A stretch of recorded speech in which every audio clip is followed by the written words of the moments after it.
সত্যপক্ষ আমাদের নেই কোনো ধান্দা, কোথাও টিকি নেই বান্ধা। সত্যপক্ষ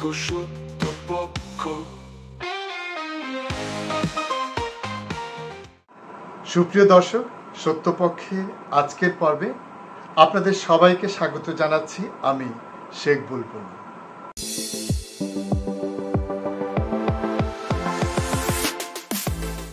প্রিয় দর্শক, আসুন শুরুতেই আমরা বাংলাদেশ জাতীয়তাবাদী দল বিএনপির ভারপ্রাপ্ত চেয়ারম্যান তারেক রহমানের একটি ভিডিও ক্লিপ দেখে আসি। অন্তর্বর্তীকালীন সরকারের প্রতি আবারও আহ্বান জানিয়ে বলতে চাই, গণতান্ত্রিক আমি জনগণ এবং গণতন্ত্রের পক্ষের রাজনৈতিক দলগুলোকে দয়া করে প্রতিপক্ষ বানাবেন না। প্রিয় দর্শক, আপনারা দেখলেন তারেক রহমান অত্যন্ত দৃঢ়তার সাথে বর্তমান অন্তর্বর্তী সরকারের কাছে আহ্বান জানিয়েছেন তারা যেন এদেশের গণতন্ত্রকামী জনগণ এবং গণতন্ত্রকামী দলগুলোকে প্রতিপক্ষ না বানায়। অত্যন্ত যথার্থ একটি আহ্বান। আমরাও চাই এই সরকার যাতে কোনোভাবেই সে কাজটি না করেন।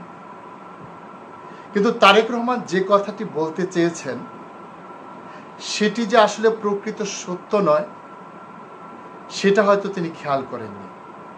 তিনি হয়তো প্রকারান্তরে তার দল বিএনপিকে একটি গণতান্ত্রিক দল বলে দাবি করেছেন এবং এই দাবিটা করেছেন মূলত আগামী জাতীয় সংসদ নির্বাচন যাতে ডিসেম্বরের মধ্যেই সম্পন্ন করতে এই সরকার সম্মত হয় তার প্রেক্ষিতে। এখন লক্ষ্য করুন, তিনি কিন্তু নির্বাচন চাইছেন। এই দেশের গণতন্ত্রের জন্য তিনি মনে করছেন নির্বাচন একটি অপরিহার্য বিষয়। হ্যাঁ, গণতন্ত্রের জন্য নির্বাচন অবশ্যই একটি অপরিহার্য বিষয়। মূলত নির্বাচন হচ্ছে একটি গেট, যে গেট দিয়ে গণতন্ত্রের ঘরে প্রবেশ করতে হয়।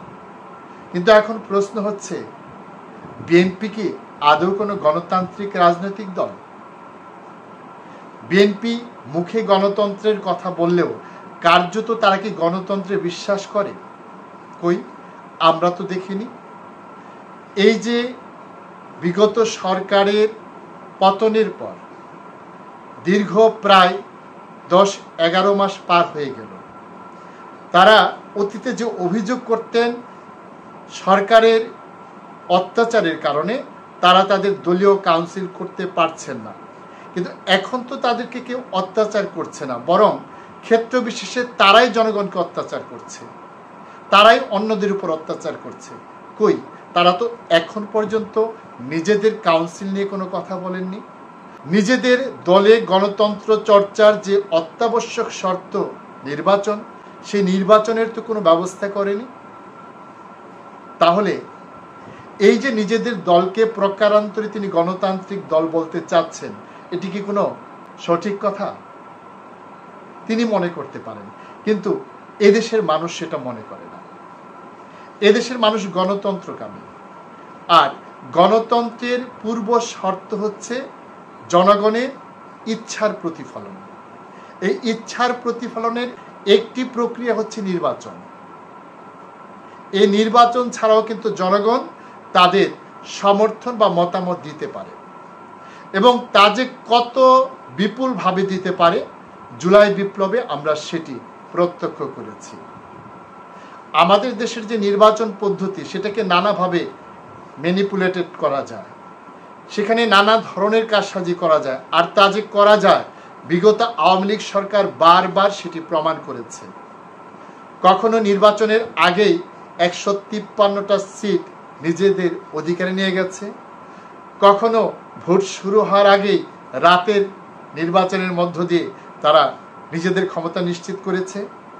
কিন্তু জনগণের স্বতঃস্ফূর্তদের সমর্থন, যেটি আমরা জুলাই বিপ্লবে দেখেছি, যেটি আমরা আগস্টের 5 তারিখেও দেখেছি, সেটি কিন্তু ম্যানিপুলেটেড করা যায় না। সেটি মেকি নয়, নকল নয়, সেখানে কারসাজির কোনো সুযোগ নেই।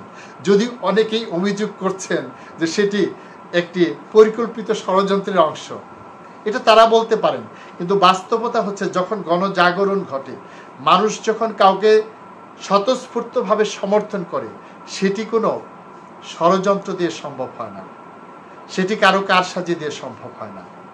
সেদিক থেকে এই সরকার গণমানুষের সরকার, গণসমর্থিত সরকার, স্বতঃস্ফূর্ত জনসমর্থনের সরকার।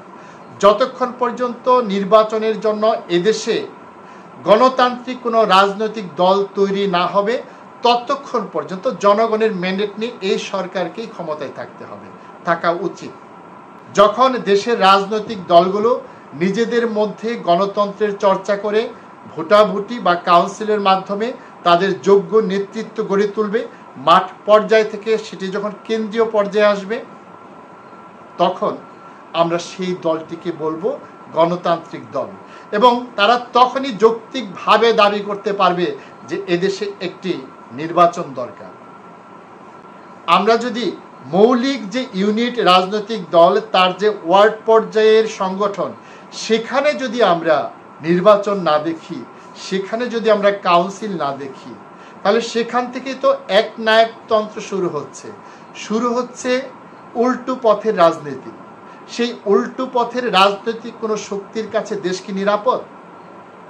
যদি নিরাপদ না হয়, তাহলে জনমানুষের সমর্থনে যে সরকারটি এখন এই দেশ শাসন করছে, তাদেরকে আমরা কি এই অবস্থান থেকে সরে যেতে বলতে পারি?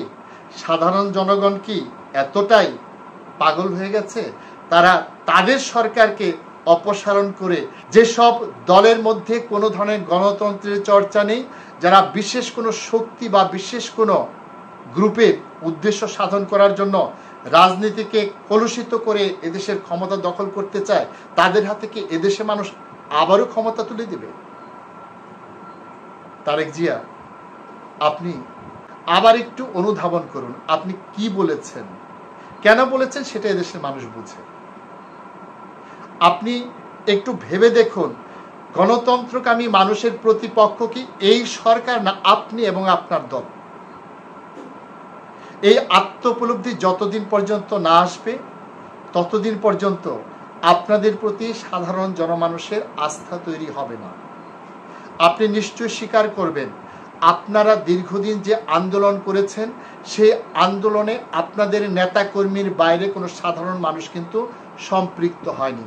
কারণ তারা জানে আপনারা ক্ষমতায় এসে আবার সেই দুর্নীতি করবেন, আবার সেই ঘুষ চালু রাখবেন, আবার সেই চাঁদাবাজি করবেন, আবার সেই সন্ত্রাস চালাবেন, আবার সেই দখলদারিত্ব বজায় রাখবেন, যার কারণে তারা আপনাদের আন্দোলনে সম্পৃক্ত হয়নি। যদি তাদের আপনাদের প্রতি এই আস্থা থাকতো যে না, আপনারা ক্ষমতায় এসে জনমানুষের কল্যাণে কাজ করবেন, আপনারা গণতান্ত্রিক পন্থায় নিজের দল এবং রাষ্ট্র চালাবেন, তাহলে কিন্তু তারা আপনাদের পেছনে এসে ঐক্যবদ্ধ হতো। আপনি একটু লক্ষ্য করুন, জুলাই গণ অভ্যুত্থানে সর্বস্তরের মানুষ যেভাবে ছুটে এসেছিল, কেন এসেছিল? কারণ এই তরুণরা চেয়েছিল এই রাজনৈতিক ব্যবস্থার, এই রাষ্ট্র ব্যবস্থার পরিবর্তন। সেই পরিবর্তনের কারণেই কিন্তু এদেশের মানুষ তাদের ডাকে সাড়া দিয়েছে। তাদের যে স্লোগানগুলো ছিল, সেই স্লোগান কিন্তু আপনার কাঙ্ক্ষিত নির্বাচনের জন্য ছিল না। তাদের যে দেয়াল লিখনগুলো ছিল, সেগুলো কিন্তু আপনার কাঙ্ক্ষিত নির্বাচনের জন্য ছিল না, আপনাদের মতো একনায়কতান্ত্রিক দলের শাসন ব্যবস্থার জন্য ছিল না। সেটি ছিল রাষ্ট্র সংস্কারের জন্য, যেখানে সত্যিকারের গণতন্ত্র প্রতিষ্ঠা হবে। এখন সময়, এখন আপনাদের মৌসুম। আপনারা নিজের দলকে গণতান্ত্রিক করুন, তারপর আপনারা নির্বাচনের কথা বলুন। তা না হলে আপনারা যে নির্বাচন চাইছেন, এদেশের গণতন্ত্রকামী মানুষ তা যে কোনো মূল্যে রুখে দেবে। সরকার কোনো অবস্থাতেই নির্বাচন করতে পারবে না। জুলাই বিপ্লবে আপনারা যে জনজোয়ার দেখেছেন, তার চেয়ে দ্বিগুণ জনজোয়ার কিন্তু আপনাদেরকে মোকাবেলা করতে হবে। তখন যদি আওয়ামী লীগ নেতৃত্বের মতো আপনাদের কাউকে দেশ ছেড়ে পালাতে হয়, তাহলে কিন্তু অবাক হওয়ার কিছুই থাকবে না। আপনার জনগণের মনের ভাষা পড়ার চেষ্টা করুন।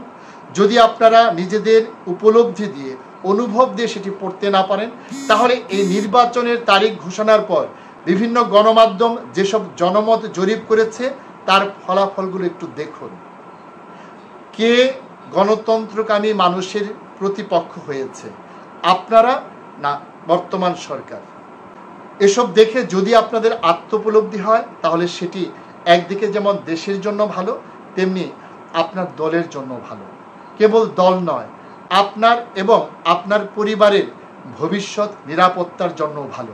কেননা এদেশের মানুষ মনে করছে আপনার পিতাকে যারা হত্যা করিয়েছেন, আপনার মাকে যারা বিনা দোষে দীর্ঘদিন কারাগারে আটক রেখেছিলেন, যাদের জন্য আপনাকে নির্বাসিত জীবনযাপন করতে হচ্ছে, আপনার স্ত্রী সন্তানদের দেশের বাইরে থাকতে হচ্ছে, তারাই এখন আপনার দলকে নিয়ন্ত্রণ করছে।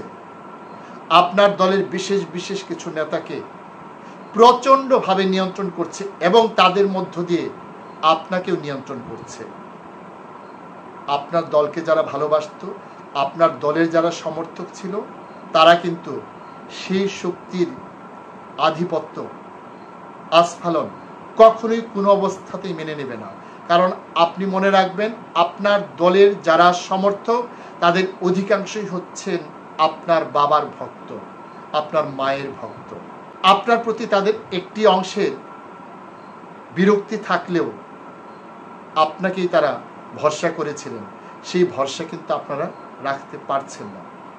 তাদের মধ্যে অনেকেই জানে আপনার বিরুদ্ধে দুর্নীতির যত অভিযোগই থাকুক না কেন, আপনার বিরুদ্ধে যত দুর্নামি থাকুক না কেন, সেটি হচ্ছে ফেব্রিকেটেড, সেটি কৃত্রিমভাবে তৈরি করা হয়েছে। তবে অধিকাংশ মানুষ কিন্তু বিশ্বাস করে আপনি একজন দুর্নীতিপরায়ণ, যদিও আমরা জানি সেটি কোনোভাবেই ঠিক নয়।